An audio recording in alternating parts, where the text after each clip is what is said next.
बिस्मिल्लाहिर्रहमानिर्रहीम। आज का जो हमारा टॉपिक है वो हम डिस्कस करने जा रहे हैं जी फार्मास्यूटिकल केयर को। ठीक है जी। ये रहा आपका pharmaceutical care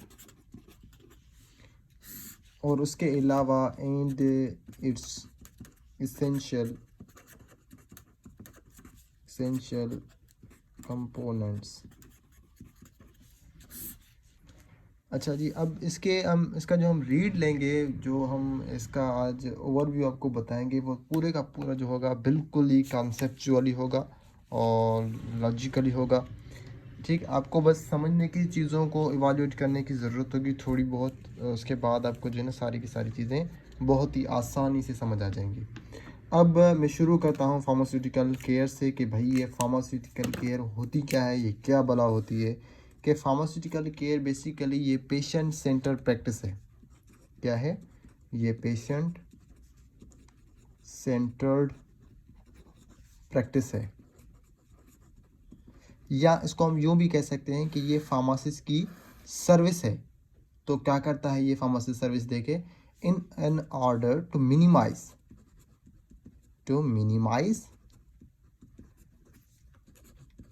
drug related problems.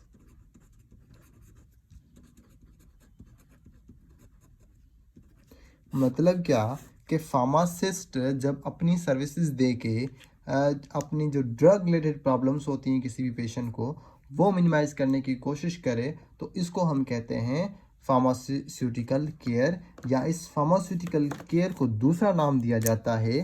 क्या नाम दिया जाता है? इसको कहते हैं फार्मासिस्ट केयर। फार्मास्यूटिकल केयर को फार्मासिस्ट केयर भी कहते हैं। ठीक है। इनका मेन मकसद क्या होता है फार्मासिस्ट केयर या फार्मास्यूटिकल केयर का? To minimize the drug related problems. अच्छा जी, उसके अलावा फार्मासिस्ट की क्या क्या रिस्पॉन्सिबिलिटीज होती हैं? ये रिस्पॉन्सिबिलिटी होती है कि भाई ड्रग मॉनिटरिंग। ठीक है जी। उसके अलावा ड्रग थेरापी। इसके अलावा डिजीज मॉनिटरिंग। इसके अलावा डिजीज मैनेजमेंट। ये क्या है? ये बेसिकली फार्मासिस्ट की रिस्पॉन्सिबिलिटीज़ होती हैं। ठीक है। उसके बाद अगर हम बात करें इसेंशियल कंपोनेंट्स की,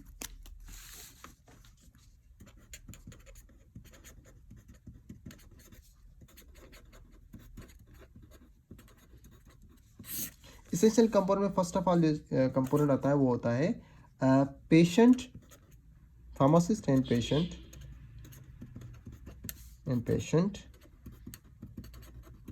रिलेशनशिप। इसमें क्या होता है बेसिकली कि फार्मासिस्ट और पेशेंट के बीच में जो होता है बेसिकली एक रिलेशनशिप डेवलप करना होता है। कौन सा रिलेशनशिप डेवलप करना होता है? Relationship of caring relationship, sympathetic relationship,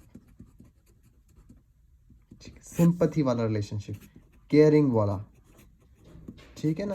patient को ऐसे फील कराता है फार्मासिस्ट कि उसको फ्रेंडली मतलब बिहेवियर शो कराता है। उसको महसूस होता है कि भाई ये जो बंदा है, ये फार्मासिस्ट है, he is really genuinely working for me. तो उससे क्या होता है कि एक रिलेशनशिप डेवलप होता है। इसको हम कहते हैं पेशेंट फार्मासिस्ट रिलेशनशिप। और ये जो है ना फार्मासिस्ट केयर और फार्मास्यूटिकल केयर के लिए जो बहुत ही इसेंशियल कंपोनेंट होता है। उसके बाद हम सेकेंड कंपोनेंट की अगर बात करें तो वो होता है PWDT। ये थोड़ा लेंदी होता है, लेंदी प्रोसेस है। इसमें क्या, ये इसका full form basically stands for PWDT, pharmacist workup of drug therapy. ठीक है जी। अब इस PWDT में क्या क्या होता है? PWDT में फर्स्ट ऑफ ऑल होता है डेटा कलेक्शन। उसके बाद होता है डेवलप कोर। उसके बाद क्या होता है? Identify prime. इसके बाद होता है जी फार्मूलेट, फॉर्म या सोप नोट। ठीक है जी। अब फर्स्ट ऑफ ऑल हम मूव करेंगे टुवर्ड्स द डेटा कलेक्शन। ठीक है, इसको जो है ना फर्दर हम क्लियरली समझने की कोशिश करेंगे कि डेटा कलेक्शन में ये क्या कहना चाहते हैं। ठीक है जी। अब डेटा कलेक्शन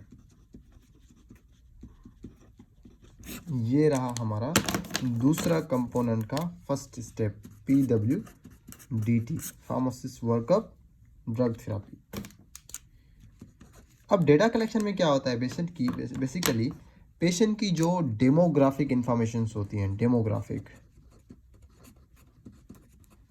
जैसे कि नेम हो गया, एज हो गया, सेक्स हो गया, रेस। उसके बाद पेशेंट की हम क्या लेते हैं, मेडिकल इंफॉर्मेशन। ठीक है जी। उसके बाद हम करंट और पास्ट मेडिकेशन रिकॉर्ड भी लेते हैं, फैमिली हिस्ट्री, सोशल। ठीक है जी। और फाइनेंशियल हिस्ट्री भी लेते हैं, और उसके अलावा फाइनेंशियल भी कहते हैं। ठीक है, फाइनेंशियल। उसके बाद हमने उसकी डाइटरी हिस्ट्री भी लेते हैं, डाइटरी भी। और उसके बाद जो करंट मेडिकेशन ले रहा है उसके बाद हमने फिज़िकल फाइंडिंग भी करनी होती है। अच्छा, ज़्यादा टाइम ना वेस्ट करते हुए मैं आपको ये बता दूँ सिंपल के डेटा कलेक्शन में हम बस ये सारी चीज़ें जो जो अहम होती हैं, जो ज़रूरी होती हैं पेशेंट की इन्फॉर्मेशन के हवाले से, वो हम सारी की सारी कलेक्ट कर लेते हैं इस डेटा ऑप्शन में। ठीक है जी। अब हम सेकंड जो था PWD का स्टेप, उसको हम वो देखते हैं, वो कौन था, वो था कोर। ठीक है, डेवलप कोर। अब कोर क्या होता है, C stands फॉर कंडीशन या नीड ऑफ द पेशेंट। ठीक है जी। O क्या होता है, आउटकम। R क्या होता है जी, रिजिमेन। और E होता है बेसिकली इवैल्यूएशन पैरामीटर।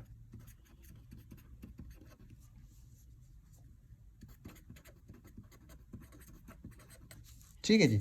अब फर्स्ट ऑफ ऑल हम मूव करते हैं कंडीशन ऑफ द पेशेंट की तरफ, कि कंडीशन ऑफ द पेशेंट क्या है। बेसिकली हम इसमें क्या करते हैं, मेडिसिनल और नॉन मेडिसिनल जो कंडीशन होती है पेशेंट की, उसको हम एवेलुएट कर रहे होते हैं। उसके बाद हम देखते हैं आउटकम। आउटकम जो होते हैं वो दो तरह के होते हैं। ठीक है जी। एक होते हैं पेशेंट आउटकम और दूसरे होते हैं थेरापेटिक एंड पॉइंट। अगर हम आउटकम की बात करें,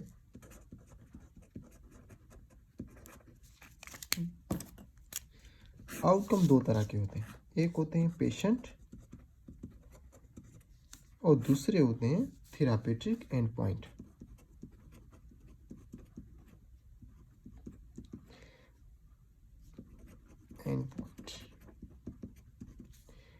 पेशेंट आउटकम क्या होते हैं, बेसिकली इसको हम पॉइंट्स भी कहते हैं। मतलब पेशेंट,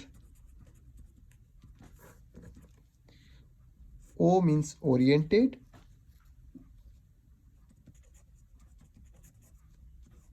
एविडेंस, मैटर्स। ठीक है जी, मैटर्स, इसको हम पॉइंट्स भी कहते हैं। अच्छा जी, ये जो patient oriented evidence matters outcomes होते हैं, ये फर्दर 5 टाइप्स के होते हैं। कौन कौन से 5 टाइप्स के होते हैं, एक होते हैं morbidity, mortality, behaviour, economic and quality of life. इसमें क्या होता है, बेसिकली आउटकम्स तो मॉर्बिडिटी के भी आते हैं, मोर्टेलिटी के भी आते हैं। उसके अलावा उसका बिहेवियरल आउटकम क्या है, पेशेंट का, पेशेंट मेडिसिन ले रहा है नहीं ले रहा है। इकोनॉमिक आउटकम्स लाइक वाइज उसकी इकोनॉमिक वैल्यू, वर्थ कितनी है पेशेंट की, आया वो मेडिसिन ज़्यादा महंगी तो नहीं है। उसके अलावा क्वालिटी ऑफ लाइफ, जो मेडिसिन ले रहा है उसके क्वालिटी ऑफ लाइफ पे क्या इफेक्ट पड़ रहे हैं, ब्ला ब्ला, ये सारी की सारी चीज़ें जो बहुत ही कॉमन ही है। ठीक है जी। ये आउटकम्स हो गए। उसके बाद थेरापेटिक एंड पॉइंट क्या होता है, बेसिकली थेरापेटिक एंड पॉइंट क्या है, बेसिकली ये desired effect, such therapeutic effect that give a desired outcome, इसको हम कहते हैं therapeutic and point. Such therapeutic effect that give desired outcome.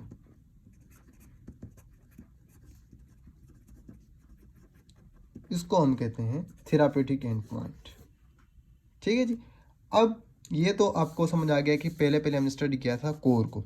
Core क्या है? Condition, C stand for condition, O outcome, R regimen, E evolution. ठीक है जी।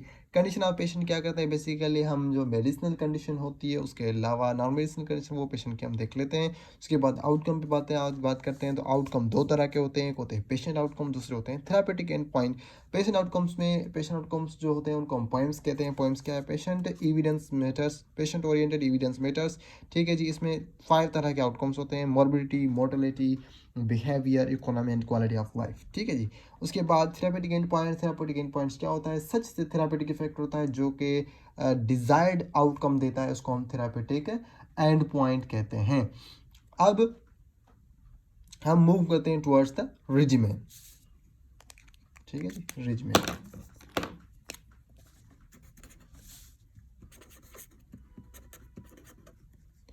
Regimen जो होते हैं वो भी दो तरह के होते हैं। एक होते हैं थेरापेटिक रेजिमेन और दूसरे होते हैं goal setting and behaviour.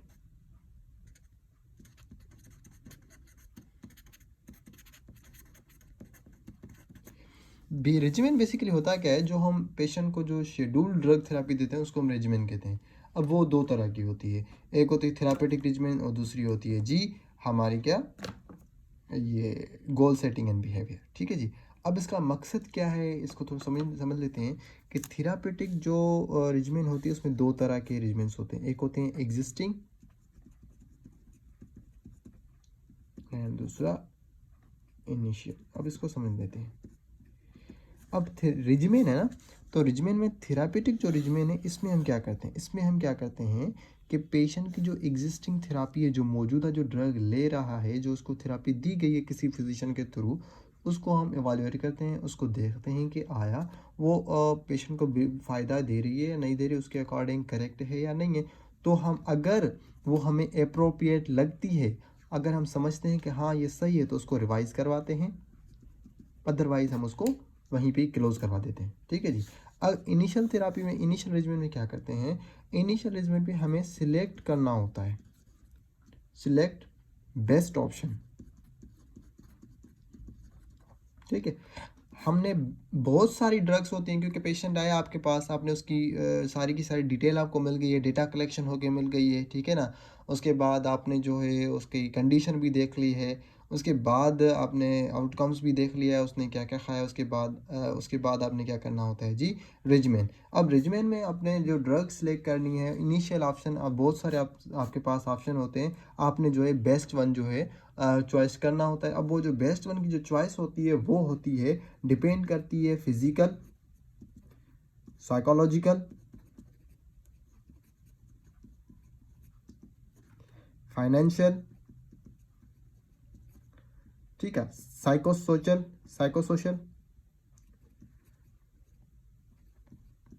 In factors को मद्देनज़र रखते हुए हम क्या करते हैं? उन लिस्ट ऑफ ड्रग्स से जो है कोई हम एक बेस्ट चॉइस सिलेक्ट करते हैं, वो होती है हमारी इनिशियल थेरापी रेजिमेंट। ठीक है जी। अब आते हैं गोल सेटिंग एंड बिहेवियर पे ना। तो goal setting and behaviour basically क्या होता है कि जब हमें क्या करना होता है, दो तरह के गोल सेट करने होते हैं। एक होता है गोल सेटिंग को बात कर लेते हैं। गोल सेटिंग हमें दो तरह के करने होते हैं, एक होती है शॉर्ट टर्म गोल और दूसरा होता है लॉन्ग टर्म। जब आपने किसी भी डिजीज की, सिम्टोमेटिक डिजीज है, सिम्टोमेटिक मतलब पेशेंट को, फॉर एग्जाम्पल एक्यूट अस्थमा है, पेशेंट को एक्यूट अस्थमा से सफ़र कर रहा है, ठीक है जी, उसको आपने थेरापी दे के उसको आपने गोल दिया कि भाई आपने क्या करना है, आपने जो एलर्जिक्स हैं उनसे उनसे दूर रहना है, आपने डर्ट वगैरह से दूर रहना है, या उसके अलावा कोई ऐसा पेशेंट है जिसका बीपी जो है, बीपी ज़्यादा से ज़्यादा शूट करता है, पर इनिशियल कंडीशन में माइनर सा उसका बीपी ज़्यादा जा रहा है, तो उसको आप क्या कहेंगे भाई?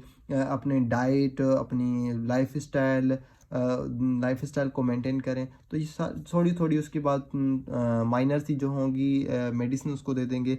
ये जो होगा ना, ये शॉर्ट टर्म जो शॉर्ट गोल सेटिंग होगा। उसके बाद long long term goal setting क्या होता है, बेसिकली आप उन डिजीज़ को प्रिवेंट करने की कोशिश करते हैं जिनकी रीअकरेंस होती है। ठीक है जी, क्या होती है? रीअकरेंस। ठीक है जी। जैसे कि बीपी को आपने मेंटेन कर लिया, उसके बाद बीपी फर्दर फिर से उस पेशेंट को ब्लड प्रेशर का जो है पेशेंट हो रहा है फिर से वो पेशेंट, तो इसको हम कहते हैं लॉन्ग टर्म गोल सेटिंग, और उसको वो कहते हैं शॉर्ट टर्म। जब हमने सिम्टमेटिक सिम्टम्स एलिमिनेट करने होते हैं किसी पेशेंट के, for example minor blood pressure बढ़ रहा है तो उसको ख़त्म करना है, एक्यूट अस्थमा उसको ख़त्म करना है, तो ये होगा short term goal. Long term क्या होता है, जब किसी को डायबिटीज़ है, ठीक है, डायबिटिक इनिशियल कंडीशन में थी, अब वो जो है ख़त्म हो गए, फिर से हो रही है, तो ये हो गया रीअकरेंस। अब इसमें क्या करना होता है, इसमें हमने लॉन्ग टर्म गोल सेटिंग करनी होती है। ये हो गए जी गोल सेटिंग के दो टाइप्स। उसके बाद बात करते हैं बिहेवियर। ठीक है जी, बिहेवियर के भी अलग तरह के रिस्पॉन्स होते हैं। एक होते हैं पॉजिटिव रिस्पॉन्स, लाइक वाइज आपने रिजमेन में लिख दिया पेशेंट को कि भाई आपको जो है ना एक्सरसाइज करनी होती है, ज़्यादा से ज़्यादा वाटर पीना है, स्मोकिंग ख़त्म करनी है, और उसके अलावा आपने ड्रिंकिंग रोक देनी है। इन सारी चीज़ों से आप जो है ना ब्लड प्रेशर को कंट्रोल कर सकते हैं। तो अगर वो उन सारी चीज़ों को अडॉप्ट कर रहा है, जो जो चीज़ें आपने उनको बताई हैं, तो ये इससे क्या होगा, ये होगा पॉजिटिव रिस्पॉन्स होगा उस पेशेंट का, और ये होगा बिहेवियरल एंड गोल सेटिंग का पार्ट। ठीक है जी, अब ये है रिजमैन। अब नेक्स्ट जो हमने बात की थी कि पीडब्ल्यूडीटी में हमने पहले पढ़ा डेटा कलेक्शन का, उसके बाद हमने कोर पढ़ा। अब हम मूव करेंगे towards the prime and form, जो कि हम नेक्स्ट लेक्चर में इंशाल्लाह ताला कवर करेंगे।